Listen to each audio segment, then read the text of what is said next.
नमस्ते दीदी। नमस्ते सभी मित्रों को। इंद्र सूक्त।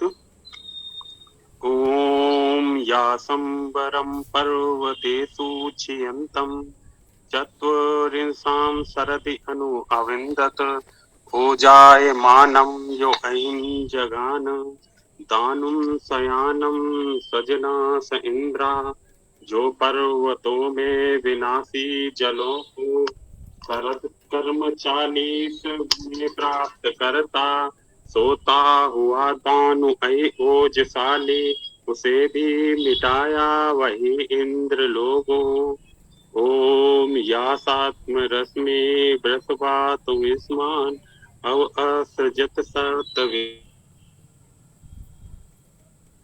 अस्फुरत वज्रबाहु द्यामारोहन्तं सजना सेन्द्रा करे जो पराक्रम धरे सप्त रश्मि प्रगति वैद्य करता प्रचक साप्त सिंधु धरे वज्र दौ रोहण करे जो उसे जो प्रगति ते वही इंद्र लोगो।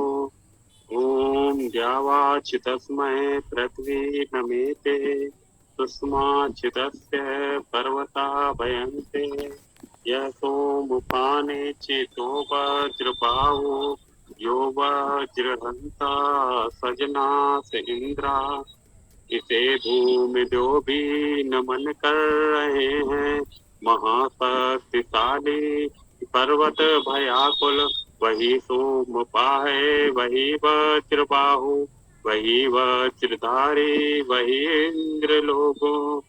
ओम यासन्वन्तम् अवतिया पचन्तं यासन् सन्तं यशस्मानं मुहूति यस्य ब्रह्मवर्धनं यस्य सोमो यस्य इदं राधा सजना तेन्द्रा सुग्राही सुपाचा प्रशंसक समन सुपालक रहा ब्रह्म वर्धित सदा सोम स्वामी रही राज जिसका वही इंद्र लोगों। ओम या सुनवते पच्यते दूत आचे वाजं ददर्ति सकिलयसि सत्या वयं ते इंद्र विश्वः प्रियाता सुवीरा सुविदितं आवदेम सुदुग्धा सुसर्जक सुपाचक विद्वान सदा सत्य हो तुम तुम्हारे लिए इन बीजन सभी वीर उत्तम बने हम कहे देव विद्या सभी ते सदा हम। ओम खम ब्रह्म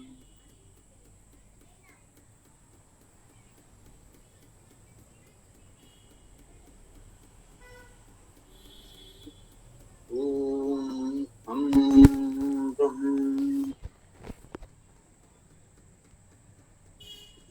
ओम इंद्र सूक्त ऋग्वेद मंडल 2 सूक्त 12 मंत्र 14 आज प्रस्तुत करेंगे। ओम यह सुन्वन्तम् अवतिया पचन्तं यह शंसन्तं यह शस्मानमूति यस्य ब्रह्मवर्धनं यस्य सोमो यस्सिदं राधा सजना स इंद्रा। सुग्राही सुपाचक प्रशंसक समन कर इन सबो आलक रहा ब्रह्म वर्धित सदा सोम स्वामी यही राधे जिसका वही इंद्र लोगों। इंद्र क्या है, इंद्र का स्वरूप कैसा है, ये सूक्त में बताया गया है। हम सब जानते हैं इंद्र शब्द इंद्र परमेश्वरीय धातु से बनता है। इसका अर्थ है परमेश्वरवान अर्थात परमेश्वर। इंद्र परमेश्वर को ही कहा गया है। वेद में परमेश्वर को अनेक नामों से कहा गया है, उनमें इंद्र नाम भी बहुत प्रमुख है, अर्थात बहुत बार इंद्र शब्द से परमेश्वर को संबोधित किया गया है, वर्णन किया गया है। तो आइए इस मंत्र को समझने का प्रयास करते हैं। ओम यह सुनुमंतम, यह अर्थात जो, ये तो सर्वनाम है, सीधा सा शब्द है। यह जो या जिसने, प्रथमा विभक्त कर्ता कारक एक वचन में है। सुनुमंतम अर्थात सुनुमंत को, सुधातु, सुप्रसवे सुऐश्वर्ये, सुनुमंतम का अर्थ किया आसवन कर्ता को, सृजनशील को, ऐश्वर्यवान को। सृजन और ऐश्वर्य होना, सृजन करना, ऐश्वर्य होना, ये सु धातु के मुख्य अर्थ हैं। देखिए आसवन शब्द जो हमने सुना है, अभी इसमें लिखा भी है, कहा गया है सुनुमंतम, तो आ तो उपसर्ग हो गया सम्यक समन्तात के अर्थ में। सवन, सु धातु से सवन बना, आसवन, समन्तात सृजन ही आसवन है। या सुनुमंतम अर्थात सृजनशील को, अवति रक्षण करता है, पालन करता है। अवधातु का अर्थ है रक्षा करना, पालन करना। अवति रक्षा करता है, पालन करता है। यह सुनुमंतम अवति, जो सुनुमंतम अर्थात सृजनशील को पालन करता है, रक्षण करता है। यह पचंतम, जो पचंतम पचन करने वाले को, पाचक को, परिपक्व करने वाले को। पच धातु है, पच धातु से हम लोग बहुत परिचित हैं। पचना अभी भी हमारी वर्तमान लोक भाषा में, खड़ी बोली में भी हम प्रयोग करते हैं, पचना। यही पच धातु है, पचना। इसे लिख, लिखना, लिख धातु वेद में भी है, संस्कृत में है, और वर्तमान खड़ी बोली में वैसे ही है, लिख, लिखना। ये पच भी है, पच, पचना, पचाने के अर्थ में पाचन होगा।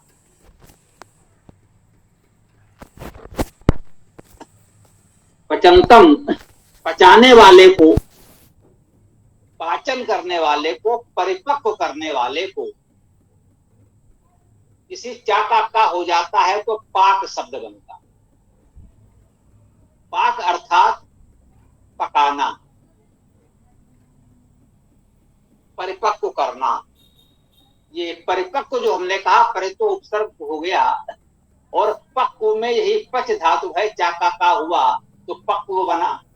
इसी से पकवान बनता है ना। जो पकवान हम खाते हैं यही पच धातु है, और चाका का हुआ। चाका का कैसे हुआ?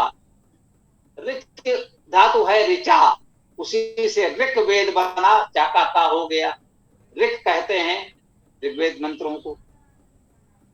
का गा हो गया संधि होने पर तो ऋग्वेद कहते हैं। तो का भी हो गया और गा भी हो गया। वही पच धातु में भी चा है। इसका का होने से, चा से तो पचन और पाचन बना, चा का हो गया तो पक, पकवान आदि शब्द बने। पचंतम अर्थात परिपक्व करने वाले को, या संसंतम, यह अर्थात जो, ये तो स्पष्ट है, संसंतम संसा करने वाले को। अब संसा में प्रा उपसर्ग लगा दीजिए तो हो गया प्रशंसा। प्रशंसा करने वाले को, स्तुति करने वाले को, प्रशंसा करने वाले को।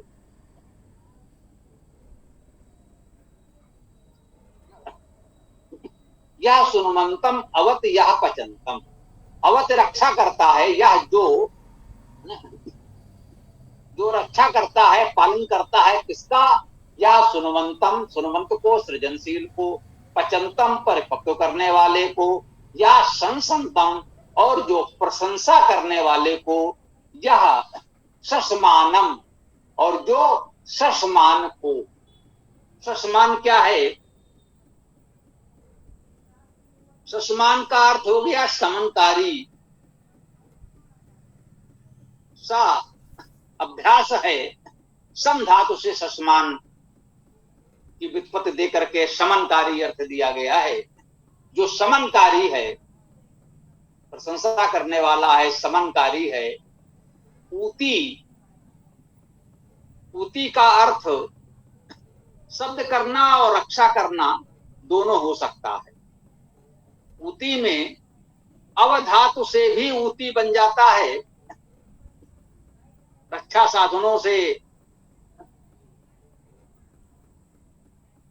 कहते हैं। और वो धातु का अर्थ शब्द करना है, तो शब्द कर्ता भी अर्थ हुआ, तो ऊती का अर्थ हुआ शब्द कर्ता और पालक रक्षक, दोनों अर्थ ले सकते हैं। तो ये ऊती जो है वो प्रथमा विभक्त कर्ता कारक एक वचन में आया है, अर्थात ये उसी इंद्र के लिए आ रहा है। यह अर्थात जो जिसके लिए कहा गया है, कहा यह ऊती जो रक्षण पालन करने वाला, जो शब्द करता, सुनमंत सृजनशील को, पचंतम पाचन परिपक्व करने वाले को, या संसंतम प्रशंसा करने वाले को, शशमानम समन करने वाले को, अवति अर्थात रक्षण करता है, पालन करता है। यस्य ब्रह्म वर्धनम, यस्य जिसका, षष्ठी विभक्ति एक वचन है, तो या प्रथमा में था, षष्ठी में है, संबंध व्यक्त कर रहा है। यस्य अर्थात जिसका, यस्य ब्रह्म वर्धनम, जिसका ब्रह्म वर्धन अर्थात बढ़ाने वाला है। वृद्ध धातु बढ़ना बढ़ाना, ब्रह्म में बृह धातु है, इसका भी अर्थ है वृद्धि होना, बढ़ना बढ़ाना। जो सबसे बढ़ा हुआ है, जो सबसे बड़ा है, उस परमेश्वर को हम ब्रह्म भी कहते हैं। यहां ब्रह्म का अर्थ वृद्धि ही है। यस ब्रह्म वर्धनम, जिसकी वृद्धि सबको बढ़ाने वाली है। अपनी वृद्धि हो जाए तो कोई विशेष बात नहीं हुई, बात तो तब है हम बढ़े तो दूसरों को भी बढ़ाएं। तो यस ब्रह्म वर्धनम, जिसकी वृद्धि बढ़ाने वाली है, दूसरों को बढ़ाने वाली है। और यस सोमो, जिसका सोम, ठीक, यस ब्रह्म वर्धनम यस्य सोमो, इसको इस प्रकार भी समझे कि जिसका ब्रह्म, जिसका वर्धन और जिसका सोम है। ये ब्रह्म, ये वृद्धि, ये सोम सब उसी इंद्र का है, परमेश्वर का है। सोम शब्द का अर्थ भी देखें तो इसमें भी सु धातु है, सुप्रसवे सुऐश्वर्य अर्थात उत्पन्न करना, ऐश्वर्य होना, और सु धातु का अर्थ प्रेरणा करना भी है। तो सोम शब्द का अर्थ हम लोग करते हैं सृजन, ऐश्वर्य, प्रेरणा। कहते हैं जिसका ब्रह्म, जिसकी वृद्धि, जिसका वर्धन, जिसका बढ़ाना, यस सोमो, जिसका सोम अर्थात सृजन, ऐश्वर्य, प्रेरणा। यस इदम राधा, जिसका, यस जिसका, इदम यह, ये भी सर्वनाम है, इदम यह, राधा जिसका यह राध है। अब ये राध क्या है, ये और विचार कर लें। राध, ये इसका अर्थ है शुद्ध, निर्दोष, निर्णय, वृद्धि, इतने अर्थ दिए। तो ये रथ धातु है, इसके ये अर्थ हैं। रथ धातु का अर्थ है शुद्ध होना, निर्दोष होना, पूर्ण करना, समाप्त करना, परिपक्व होना। ये सारे अर्थ रथ धातु के हैं। बहुअर्था ही धातुआ, धातुओं के बहुत से अर्थ होते हैं। राध धातु भी है, राध धातु का भी अर्थ है बढ़ना, निर्णय करना, सिद्ध होना। ये राध धातु का अर्थ है। तो देखिए शब्द है राधा, तो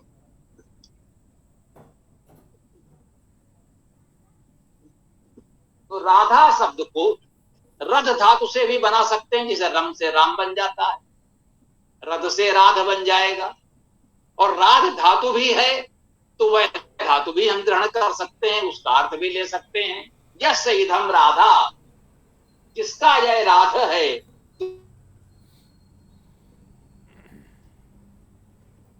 सिद्धि है, जिसका ये निर्णय, वृद्धि, सिद्धि किसका है। संसार में जो भी वृद्धि है, जो सिद्धि है, जो कुछ भी हो सकता है, जो पूर्णता है, वो है सब उसे इंद्र अर्थात परमेश्वर का ही।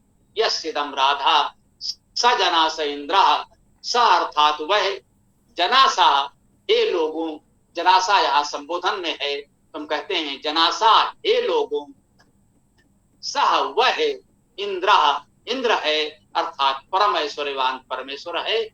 इंद्र शब्द इद इंद्र परमेश्वर धातु से बना, इसका अर्थ है परम ऐश्वर्य होना। तो इंद्र शब्द का अर्थ हुआ परम ऐश्वर्यवान अर्थात परमेश्वर। यस्यदम राधा सजना स इंद्रा, ये संपूर्ण राध वृद्धि सृष्टि में जो कुछ भी है सब उसी का है, जिसका ये सब कुछ है। सजना स इंद्रा, हे लोगों, वही इंद्र है। इतना स्पष्ट सूक्त में बताया जा रहा है कि जिसमें ये गुण कर्म स्वभाव हैं, वह इंद्र है, वह परमेश्वरवान है, वही परमेश्वर है। परमेश्वर के सच्चे स्वरूप का वर्णन इस इंद्र सूक्त में कितने सुंदर ढंग से किया गया है। इसमें कुल 15 सूक्त मंत्र हैं, इसमें 14वां मंत्र आज हम लोगों ने प्रस्तुत किया। कल इसका 15वां अंतिम मंत्र होगा, फिर कोई अगला सूक्त हम लोग आरंभ करेंगे। तो मंत्र व्याख्या को हम यहाँ विराम देते हैं। आप लोग अपना जो भी प्रश्न विचार आदि हो प्रस्तुत कर सकते हैं। ओम खम।